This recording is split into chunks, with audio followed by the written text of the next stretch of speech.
Joining me live from Biloxi, Mississippi is Dottie Lee. She's a cross-cultural communications expert and founder and CEO of Trans-Pacific Communications. It's such a unique tradition, keeping alive the memories of lost loved ones. How is this day celebrated, not just in China, but around the world, would you say? Hey, Mike, thanks for having me.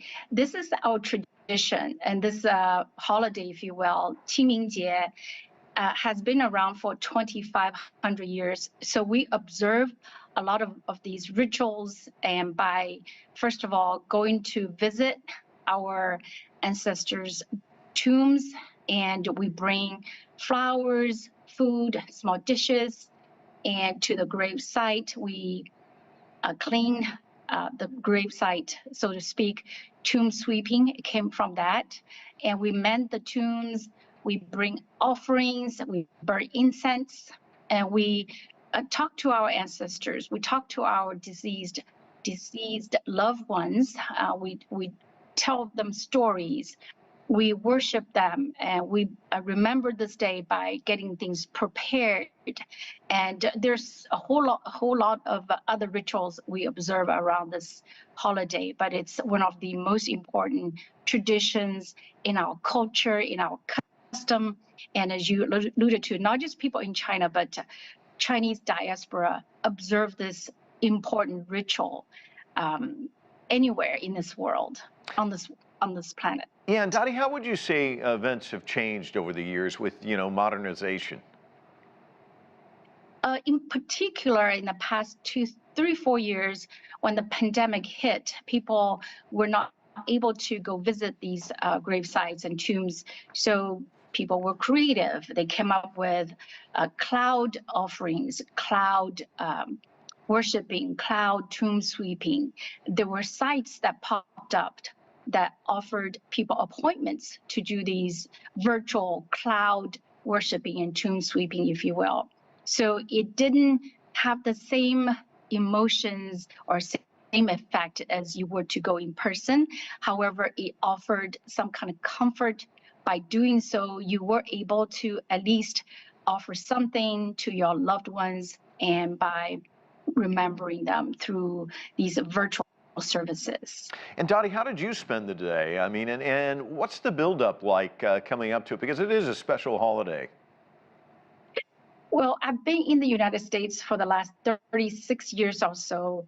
Although I don't have a place to visit per se, I do remember this day by living this through my parents and my siblings and my relatives who are still in China.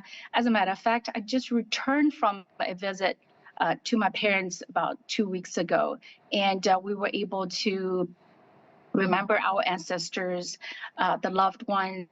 And unfortunately, I wasn't able to go to a tomb site per se, but I lived this experience through my loved ones. And so that's very meaningful to an individual like myself who's lived in overseas. And talk about this year's education campaign revolving around this. Well, there are a lot of things people need to be aware of. One thing in particular is safety, right? Not too long ago, you may have seen in reports, especially by CGTN, that people have gone to the gravesite, they burn incense and paper money, that sort of thing. But one individual in particular, just maybe 6 days ago, 5 days ago, who had forgotten to put out the fire. So the ember traveled to nearby grassland and forest and caused some tremendous damage and fire. So I think safety is always the most important thing. It's not just burning incense and putting out fires, but also the safety around the gravesite.